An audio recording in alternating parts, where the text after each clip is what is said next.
고린도전서 8장 9절에서 13절 말씀입니다. 고린도전서 8장 9절에서 13절 말씀을 저와 여러분이 한 절씩 교독하겠습니다. 이것은 하나님의 말씀입니다. 그러나 여러분에게 있는 이 자유가 약한 사람들에게 걸림돌이 되지 않도록 조심하십시오.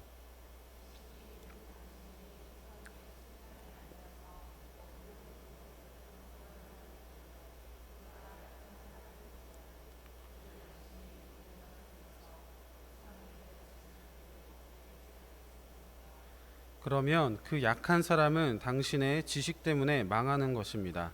그리스도께서는 그 약한 신도를 위하여 죽으셨습니다.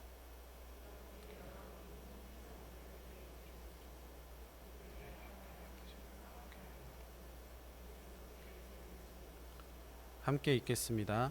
그러므로 음식이 내 형제를 걸어서 넘어지게 하는 것이라면 그가 걸려서 넘어지지 않게 하기 위해서 나는 평생 고기를 먹지 않겠습니다.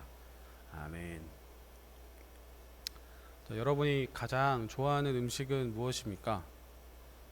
여기 사진에 나와 있는데요. 이 사진은 제가 신혼 시절 그때 서울에 살 때인데 월요일이 되면 저는 쉬는 날이고 제 아내는 출근하는 날이었거든요. 아내가 출근하고 나면 점심에 제가 자주 사 먹던 이 편의점 도시락입니다. 보시다시피 제가 좋아하는 건 여기 다 들어 있습니다. 그래서 근데 이게 가격이 5,500원 정도밖에 안 하거든요. 근데 밖에 나가서 뭐 이런 고기 반찬이나 뭐 이런 걸 사 먹으려면 기본 10,000원은 되기 때문에 이게 아주 맛도 좋고 가성비도 좋아서 자주 먹곤 했습니다. 또한 저는 또 상황에 따라서 좋아하는 음식이 많이 바뀌는 것 같습니다. 우리 목욕탕을 다녀오면 보통 무엇을 드시나요? 저는 어릴 적부터 아버지랑 목욕탕을 갔다가 나오면은 저희는 뚱바라고 불렀는데 뚱뚱한 바나나 우유라고 있습니다. 항아리처럼 생긴 거. 그리고 그거를 꼭 먹었고요. 그 찜질방에 가면 찜질방을 이렇게 자주 안 가시는 분들은 가면은 식혜가 제일 맛있을 거라고 생각을 하시지만 구운 계란이랑, 근데 저처럼 자주 다니는 사람은 요즘은 좀 안 갔습니다만 찜질방은 미역국이 그렇게 맛있습니다. 다음에 한번 가시면 드셔보시길 바랍니다. 그리고 워낙 예전부터 유명했죠. 당구장에서는 사람들이 짜장면을 많이 먹고 요즘 아이들은 PC방이나 만화 카페를 자주 가는데 거기는 거의 뭐 먹으러 가는 수준 정도로 음식의 퀄리티가 올라갔습니다. 그런 데서는 뭐 라면이나 뭐 김치볶음밥 등등 그런 것들이 참 맛있게 느껴집니다. 그런데 오늘 성경에 나오는 2000년 전 이 유럽 지역 이곳에는 어떤 음식이 가장 인기가 있었을까요? 사람들이 가장 좋아하는 음식이 뭐였을까? 자주 먹을 수 없고 맛도 있고 비싼 음식이 아마 사람들이 가장 좋아하는 음식이었을 것입니다. 그래서 예나 지금이나 그때는 고기가 가장 인기 있고 사람들이 좋아하는 음식 중 하나였습니다. 그런데 문제는 이 시대에는 특히 이 유대 사회에서는 도살이 금지되어 있었습니다. 그러니까 짐승을 함부로 죽여서 고기를 먹을 수가 없던 시대였다라는 겁니다. 지금 우리처럼 아무 때나 정육점 가면 고기를 구할 수 있는 시대가 아니었습니다. 그들이 고기를 먹는 방법은, 고기를 살 수 있는 길은 제사 때 바친 고기, 그 고기가 일부만 태워지고 나머지는 시장에 나옵니다. 그럼 그것을 구입해서 먹거나 아니면 본인이 직접 제사에 참여해서 드려진 그 고기의 그 남은 것, 그것을 먹어야만 그들이 고기를 먹을 수가 있었습니다. 그런데 여기서 문제가 있습니다. 자신이 직접 제사에 드려진 그 고기를 먹는 것은 아무런 문제가 없겠지만 시장에 나와 있는 고기의 대부분은 하나님께 바친 제물이 아니라 우상 신들에게 바친 제물이었다는 겁니다. 그도 당연할 것이 당시에 기독교인은 매우 소수였고 대다수가 다른 종교였기 때문입니다. 그래서 그들이 고기를 시장에서 사 먹으려면 대부분 우상에게 바쳤던 그 고기를 먹게 되어 있었습니다. 그런데 유대인들에게 전통적으로 우상에게 바쳤던 제물은 먹는 것이 엄격하게 금지되어 있었습니다. 아니 아예 만지는 것조차 금지되어 있었습니다. 그리고 심지어 이방인의 집에 초대를 받아서 식사를 하는 것, 이것도 금지되어 있었습니다. 왜냐하면 어떤 음식이 우상에게 바쳐졌던 그런 제물이었는지 알 수가 없기 때문이었습니다. 그런데 복음이 퍼지고 이방인들이 회심을 하고 기독교인이 되면서 이방인과 유대인들이 한 식탁에서 밥을 먹는 일이 많아지게 된 것입니다. 그들과 함께 밥을 먹을 때 이방인들은 나름 잘 대접하고 싶은 마음에 고기를 식탁에 올려 놓았습니다. 그러니 유대인들은 고민에 빠진 것입니다. 이것을 먹자니 이게 율법에 맞는 고기인지 아닌지 알 수가 없고, 먹으면 율법에 어긋나는 일이 될 것 같고, 그렇다고 안 먹자니 대접한 사람을 무시하는, 또 서운하게 만드는 그런 일인 것 같고, 그렇게 해서 매우 난처한 상황에 빠지게 됐습니다. 그런데 어떤 유대인들은 그 이방인들과 함께 식사를 나눌 때 그 고기를 아무렇지도 않게 잘 먹는 것입니다.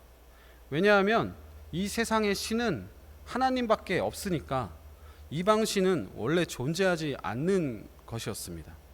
존재하지도 않는 것에 바친 고기니까 먹어도 아무 상관없겠다. 그래서 맛있게 냠냠 먹곤 했습니다. 어찌 보면 이들에게 고기를 먹는다는 것, 이것은 자신의 믿음을 보여주는 행위이기도 합니다.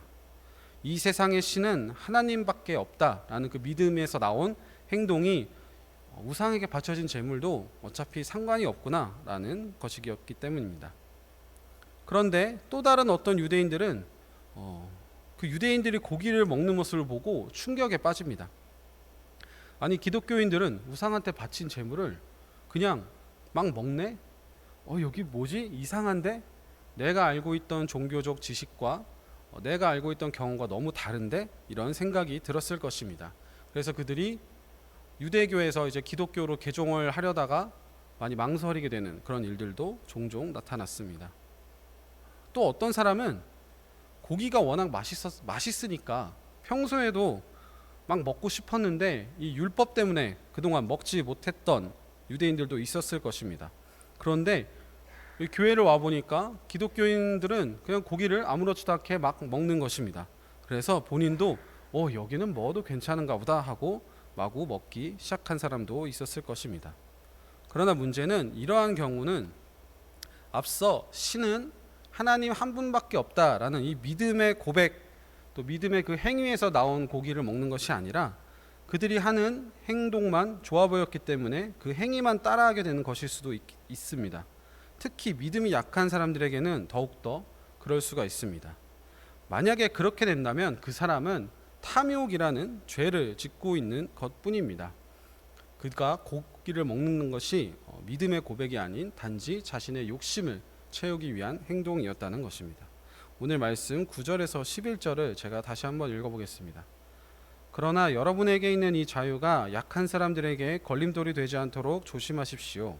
지식이 있는 당신이 우상의 신당에 앉아서 먹고 있는 것을 어떤 사람이 보면 그가 약한 사람일지라도 그 양심에 용기가 생겨서 우상에게 바친 고기를 먹게 되지 않겠습니까? 그러면 그 약한 사람은 당신의 지식 때문에 망하는 것입니다. 그리스도께서는 그 약한 신도를 위하여 죽으셨습니다. 아멘. 우리 교회에서 흔히 사용하는 말로 시험에 들다라는 표현이 있습니다. 이 시험에 들다라는 게 국어사전에 등록된 말인데요. 국어사전에는 사람의 됨됨이를 알기 위해 떠보는 일 또는 그런 상황이라고 나와 있습니다. 그러나 교회에서 쓰이는 의미는 죄의 유혹에 빠지다, 혹은 유혹을 이기지 못하고 어려움에 빠지다 정도로 이해할 수 있을 것 같습니다. 여기서 9절에 걸림돌이 되지 않도록 이라는 말이 지금 우리의 언어로 말하면 시험에 들지 않게 하라 하는 것과 같습니다. 왜냐하면 그들이 시험에 들어서 죄의 유혹에 넘어가게 되면 그 사람은 죄로 인해 망하기 때문입니다. 예수님은 이러한 죄인들을 살리기 위해 죽으신 것입니다. 그리고 사도 바울은 이런 말을 합니다. 12절 13절을 함께 읽겠습니다. 이렇게 여러분이 형제 자매들에게 죄를 짓고 그들의 약한 양심을 상하게 하는 것은 그리스도께 죄를 짓는 것입니다. 그러므로 음식이 내 형제를 걸어서 넘어지게 하는 것이라면 그가 걸려서 넘어지지 않게 하기 위해서 나는 평생 고기를 먹지 않겠습니다. 아멘. 이 세상에 신은 하나님뿐이라는 그런 믿음을 가지고 고기를 사 먹는 것은 죄가 되지 않지만 그로 인해 형제 자매들이 시험에 들어 양심을 상하게 하는 것은 죄가 된다고 말합니다. 그래서 바울은 자신은 평생토록 고기를 먹지 않을 것이다 라고 말하고 있습니다. 바울이 이렇게 선언하는 것은 죄를 짓지 않기 위해서라기보다 형제 자매를 사랑하는 마음에서 고기를 먹지 않겠다라고 하는 것입니다. 내가 사랑하는 형제 자매들이 시험에 빠질 바엔 차라리 내가 고기를 안 먹고 말겠다라고 선언하는 것입니다. 따라서 오늘 말씀의 핵심은 자유보다 사랑이 먼저다라는 것입니다. 이 말씀은 술, 담배하는 크리스찬에게 많이 적용되고 있는 말씀 중 하나입니다.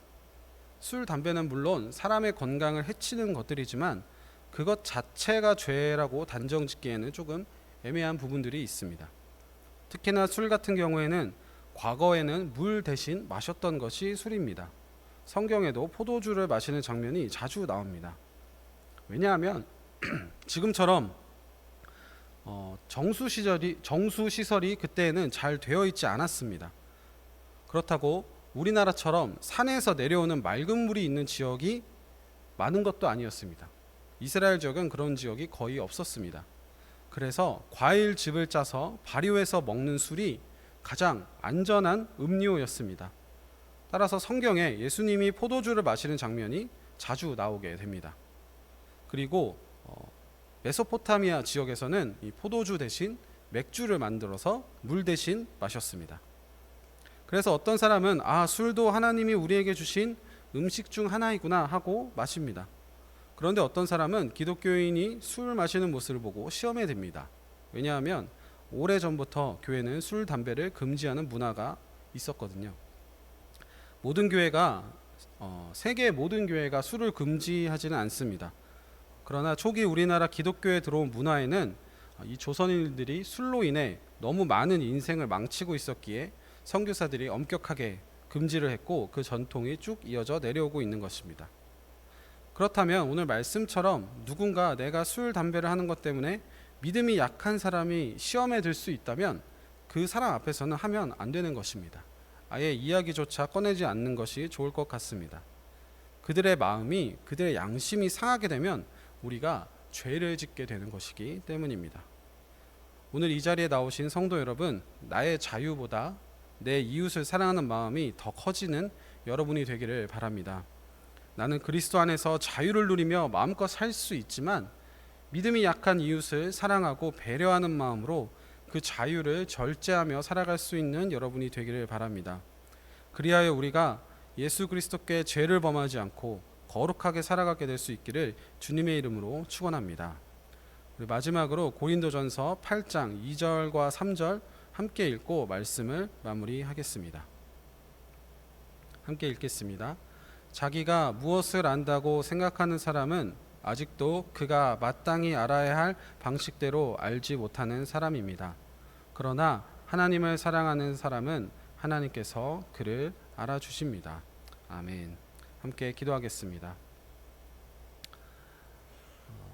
사랑의 하나님, 하나님을 사랑하는 사람은 하나님께서 그를 알아주신다라고 말씀하셨는데 우리가 하나님을 사랑하는 그 마음 가지고 우리의 이웃도 사랑함으로 내가 누릴 수 있는 자유보다 이웃이 시험에 들지 않기 위해서 그들을 배려하는 마음으로, 그들을 사랑하는 마음으로 나의 자유를 조금은 절제하며 살아갈 수 있는 우리가 될 수 있도록 축복하여 주시옵소서. 예수님의 이름으로 기도드립니다. 아멘.